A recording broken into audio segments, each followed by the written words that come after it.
The ranch here is actually on the original Cherokee Indian allotment from my great-grandparents, and it's been passed on through, and I'm the fourth generation. We farm about 1,500 acres and run about 800 mama cows along with stockers. And then we also raise grain, have wheat and corn, soybeans, and then haying is a large part of our production.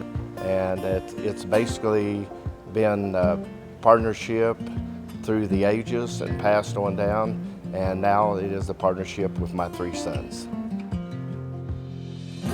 My interest in conservation started as a very young child. My grandfather was involved heavily in conservation practices and passed down to my father, and we've done a lot of conservation work together over the years.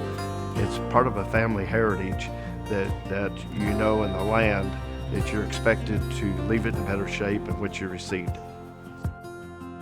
My father always explained to me that if you listen to the land, it will tell you or it'll show you what it needs.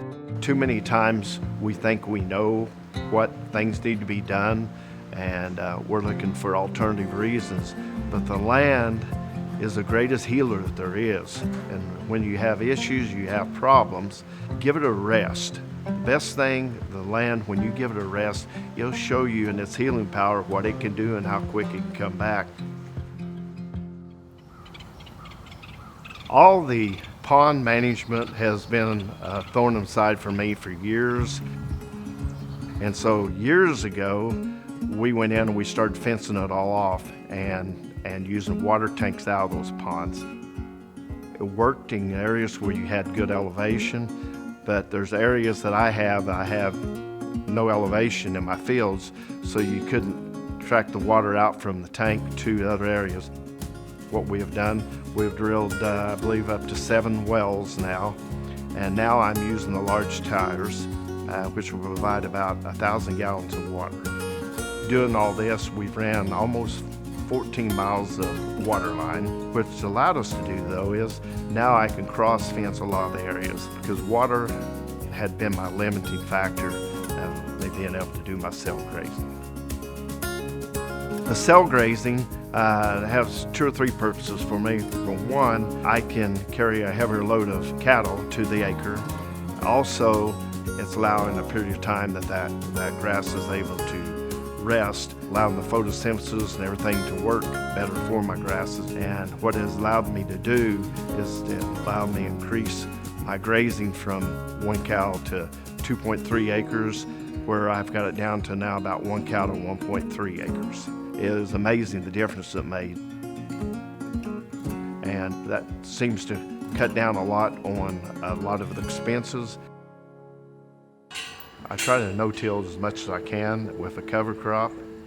I like going in on my pastures as much as I can with a no-till drill. The main reason I'm doing that is to help replenish as a cover crop, but the other reason is when I'm cutting through the ground through there with those blades on that, and it's just amazing how well the grasses respond by just cutting that open. You're not really disturbing the earth that much, but at least you're breaking it open and you're giving a little bit of aeration. The riparian area that I have now has grown to 235 acres. A large part of that's been put into a 30-year endowment. A big part of it is the habitat for wildlife. By allowing the grasses to grow back up on either side of the creek area, it's allowing to pick up any nutrients that are escaping from nearby pastures or nearby farming ground. Making use of taking up all these nutrients is allowing to keep them out of the watershed. Pecan trees and con production is one that I'm a big believer in and what they can add in the environment. But right now I only have 200 pecan trees planted, but looking to plant 2,500. And hopefully one day that is something that'll be for my children or grandchildren, allow them to come back to farm and work. That's a crop that would not be so dependent on weather as much as what we have with some of the other crops. And it works with all my conservation projects, and it works with wildlife projects, and it doesn't hurt anything. You got to believe that you're making a difference, and then you got to believe that somewhere down the line that the neighbors pick up on it and that we really can make a difference. My dad would always say, you shouldn't be rewarded for things you should be doing anyway. And that's kind of how I always felt about conservation practices.